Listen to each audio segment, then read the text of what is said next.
So, my lord, we had need go borrow that fantastic glass invented by Galileo the Florentine to view another spacious world in the moon and look to find a constant woman there. So it's so hard to find a constant woman herself. She is herself so inconstant that men have had to strive to find a telescope to find a woman who would be constant on moon because Earth finds no woman like that. Constancy can never be found. She is never fixed. Even if we try and strive to make glass malleable, he should make them fixed. Women folk can never be fixed. This again is an idea that's reiterated by all writers of this time of 17th century, not in fact until feminism arises. This idea remains fixed that women are inconstant. We had need to go borrow that telescope to find if a woman like that, a constant woman, could be found on moon because we cannot find such a woman on earth. This is very well, my lord, and you find that women agree to that concept in this time, which is something in today's time feminism called it's called patriarchy has been held high by women themselves. Who gave sway to patriarchy? These are women themselves who gave sway to patriarchy. So patriarchy, it's believed, has been sustained by women. It would not have otherwise sustained. So this is how you can judge it by. This is very well, my lord. So Julia agrees to it, that there are no constant women. Why do you weep?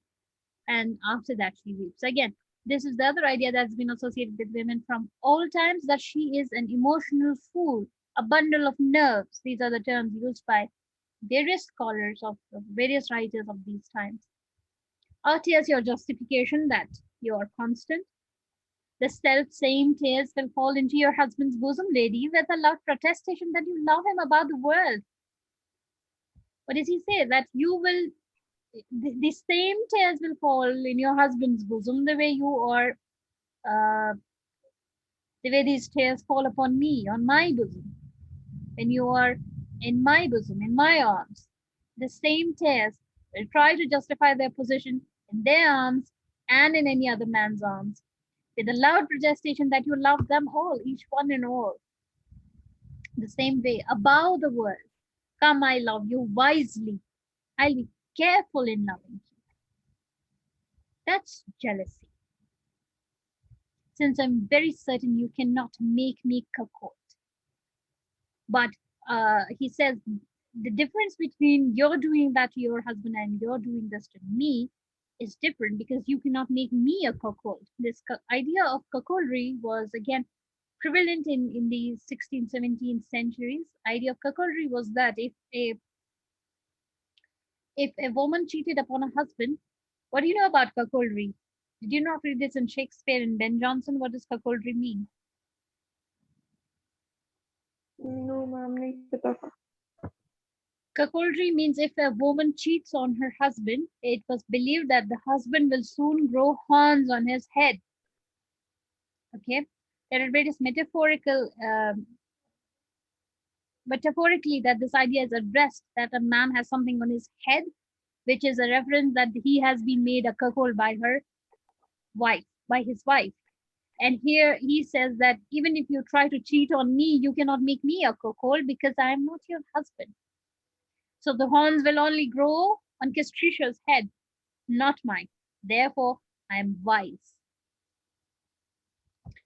Julia, I'll go home to my husband. Now, after that, maybe she is agreed. She says, I leave you there. You may thank me, lady. And he wants her to stay. He will repeat, thank me, thank me. Still you are to thank me. Still you are to thank me. You may thank me, lady, I have taken you off your melancholy perch, bore you upon my fist, and showed you game, and let you fly at it. I pray thee, kiss me. When thou wast with thy husband, thou wast washed like a tame elephant. Still you are to thank me. Thou hadst only kisses from him and high feeding, but what delight was that? It was just like one that hath a little fingering on the lute, yet cannot tune it. Still you are to thank me. Now this is again, these are all sexual innuendos, that he has only been kissing you. not been one who could uh, tame you well. Take into consideration, consider your sexual demands, your physical desires. He has not been doing it. He has been treating you like a tame elephant. He has been playing you only fingering the lute, not playing the tune on it. You are to thank me. You are to thank me. You are to thank me. I took you up the melancholy. Thank me. I did not treat you like a tame elephant. Thank me. I did not just finger the lute. I tuned it. Thank me.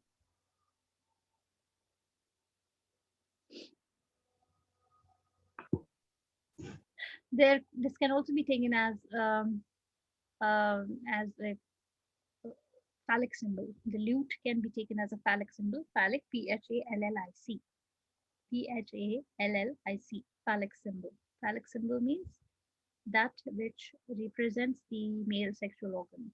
Julia, you told me of a piteous wound in the heart and a sick liver when you wooed me first and speak like one in physic. When I first met you, you talked like a doctor who showed some pity for the wounds of my heart, for my sick liver, and this is how you wooed me first. You treated me like a doctor. And there is a knock. Who is that? Enter servant, rest firm for my affection to thee. Lightning moves slow to it. Lightning moves slow to it.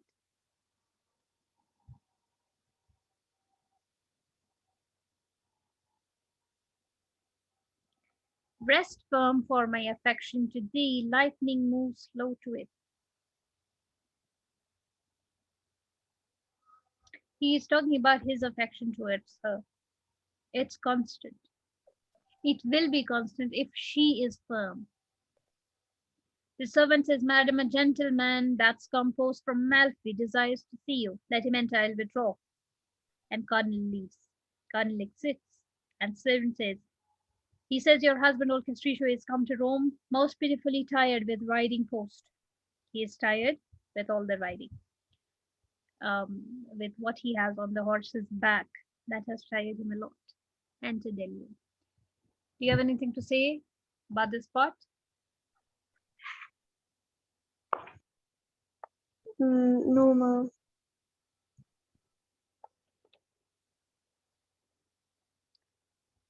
Okay.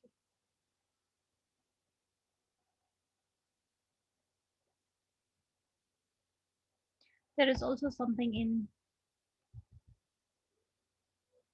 yeah, in the part I have taken you off your melancholy perch, bore you upon my fist, showed you game, and let you fly at it. This is also something that's associated with sexuality. There are sexual implications around this. I have bore you upon my fist, showed you game, let you fly at it. The rest you can check the details on your own. Check. And let's move where Delio enters and how she has a conversation with him.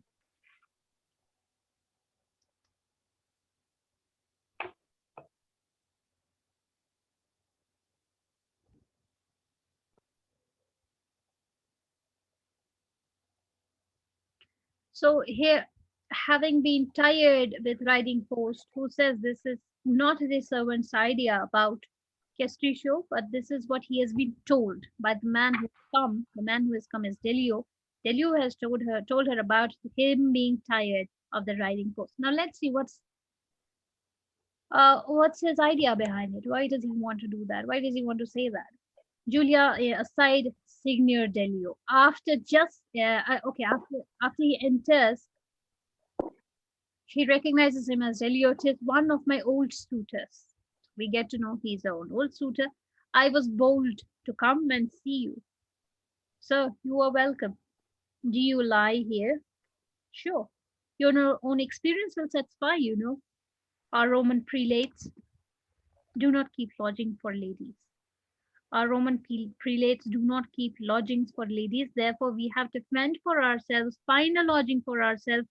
Therefore, you know that there are no lodgings for women in here, in Rome.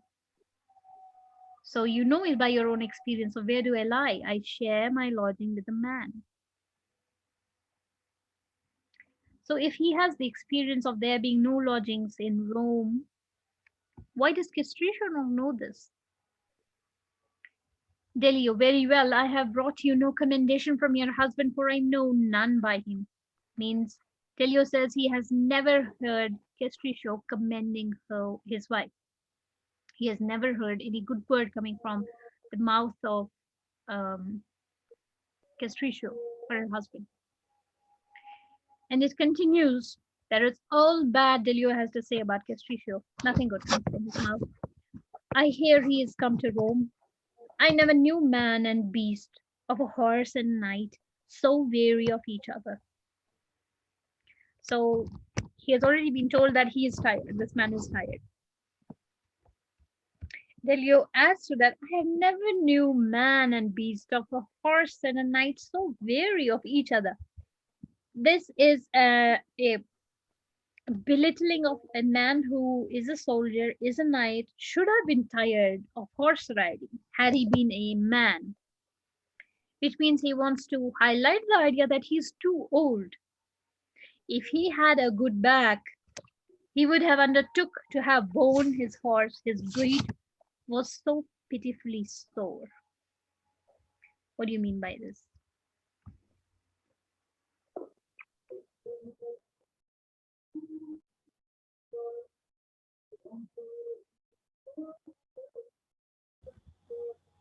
What's a breech?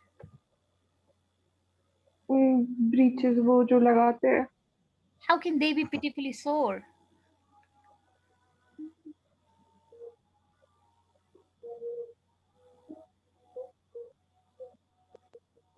There is again a sexual Right? innuendo. This is again a sexual innuendo. I knew never, I never knew man and beast, of a horse and a knight so weary of each other. This is about the sexual relationship between him and his wife. If he had a good back, he would have undertook to have borne his horse. His breech was so pitifully sore. He wants to hint at the old Castricio not being a man who would satisfy his wife the way he should. And he laughs. The laughter is full of cynicism.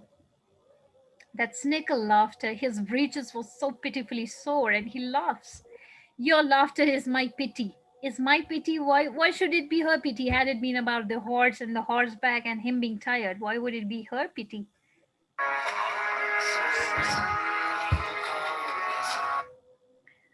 It's her pity. Yeah. Because उसका husband is not good enough Yeah, for for her. He Julia. doesn't physically So satisfy her. Therefore, it's hmm, her pity. Her marital life is like that. It's her pity. Lady, I know not whether you want money, but I have brought you some. From my husband? No.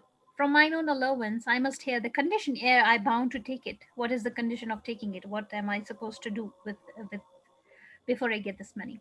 Look on it, 'tis gold. Hath it not a fine color? Look at the gold, look at the color it has. And Julia, what she is trying to do to Delio is to belittle him, that your gold is not fine as my husband's gold is. Your whatever you do is not as good as I expect it to be. For example, the gold, he asks for the color. She says, I have a bird more beautiful. Try the sound on it. Try the clink of the coins. And she says, a lute string far exceeds it. A lute string far exceeds this the sound of your gold. It hath no smell like cassia or civet, nor is it physical, though some fond doctors persuade us seethe it in calyces. I'll tell you, this is a creature bred by your husband is come, hath delivered a letter to the Duke of Calabria that to my thinking hath put him out of his wits, and he leaves. Now, what's the idea behind the use of the flowers that she is talking about? Medicinal, strong broth. Where is it? Yeah. Nor is it physical, though some foreign doctors persuade us see it in colitis. I'll tell you, this is a creature bred by.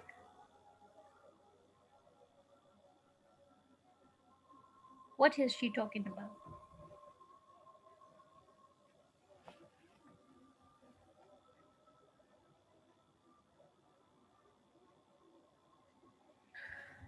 So, this physical comes from the word physic. Physic means medical, and here physical means Medicinal. medicinal use. These have only had medicinal use. It hath no smell like cassia and civet. Now, cassia is cinnamon, and civet is also um, a plant out of which some musk-like perfume is extracted. Nor is it physical. So, what is the purpose of it?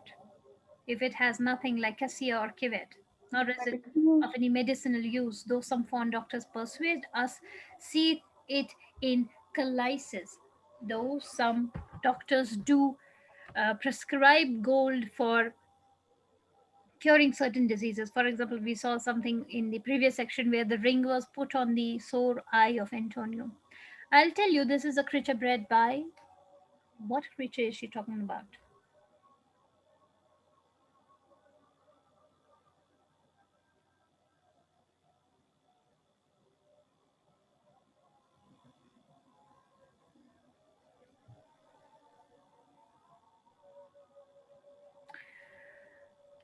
Um, Maybe she's talking about the gold that he has come with. And she wants to say that this has been bred by, this has not been earned by good means. They have been earned by wrong means, wrongful means, the money that he is giving her. But she's cut short. Servant enters, your husband has come.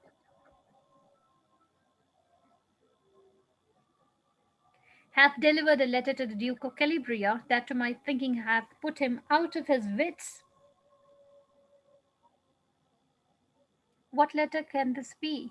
Somebody was supposed to give him a letter because he was going to. वो nativity वाली. Yes, and that has put him out of his wits. Sir, you hear? Pray let me know your business and your suit as briefly as can be. So you hear that my husband is not in good spirits now. Tell me what your business is as briefly as you can. With good speed, I would wish you at such time as you are non-resident with your husband, my mistress. I want you to spend the time that you are spending in Rome because you're not with your husband to spend with me. Sir, I'll go ask my husband if I shall, and straight return your answer. Exit. What's happening? Delio wants to spend time with Julia, लेकिन if Julia wanted, she could have spent time with Delio जैसे वो cardinal के साथ थी, तो it doesn't really matter. Yeah, लेकिन she doesn't want to spend time with Delio, so वो बहाना बनाती है वहाँ पे. right. Very fine. Is this her wit or honesty that speaks thus? This is after she has left. He's speaking to himself or to the audience. Is this her wit or honesty that speaks thus? I heard one say the Duke was highly moved with a letter sent from Melfi. I do fear Antonio is betrayed. We'll continue this tomorrow, okay?